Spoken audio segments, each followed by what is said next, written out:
Yeah, kaunti lang din po ito. Kaunti lang ito. Ano lang sila, nagkakalat-kalat lang po.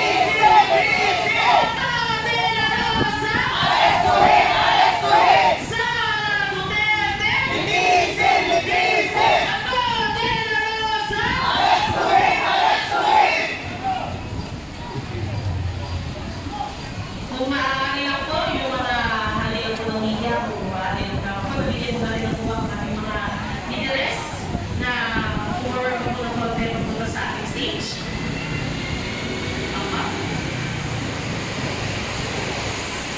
Marshall, salamat po.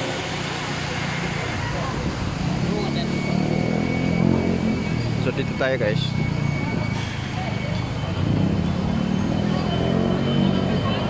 Kasi sa mga kasama nyo sa media, nandito po yung stage natin sa inyo. Excuse na po. Tayo.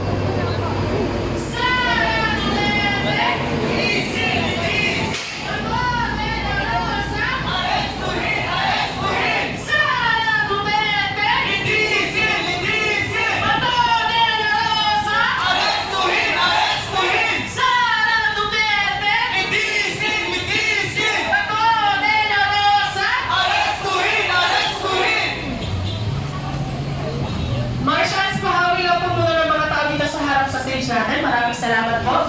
Kung may mga marshals man po tayo, excuse me lang po sa lahat.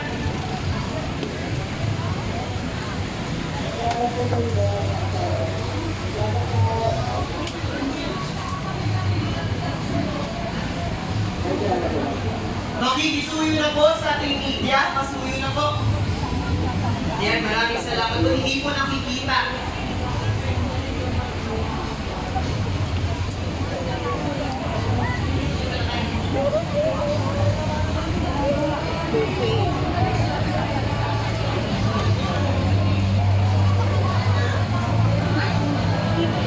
Guys, pasuyo na lang ako. Pa-like na lang po. Gawin niyo po 100 yung ating live.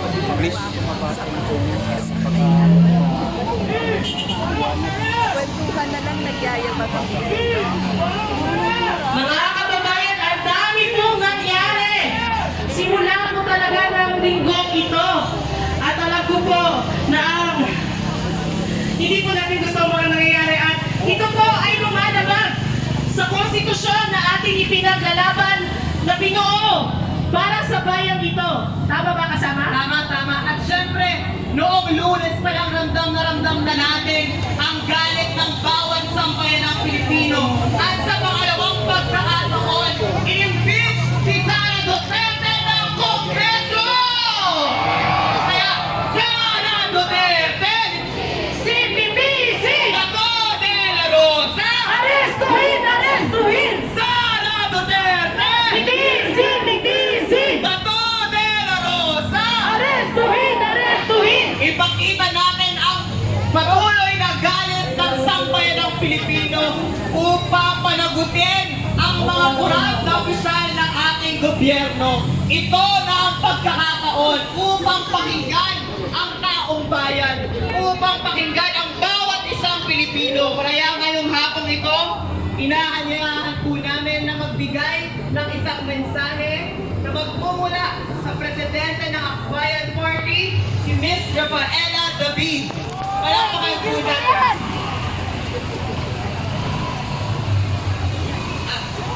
Matuta kayo eh. Si Mamang Move It. Kahit mag-isa siya pinaglalaban niyo yung kanyang ano no? Karapatan. Ito pa, may mga dumarating pa rito guys. Isang mainit na babati sa lahat ng mga tumitindig! Alam niyo po, parang nangyari ko to last year, ano? Pero kahit paulit-ulit, tayo po ay paulit-ulit di pupunta dito para tumindig. Tama ba? Dati po,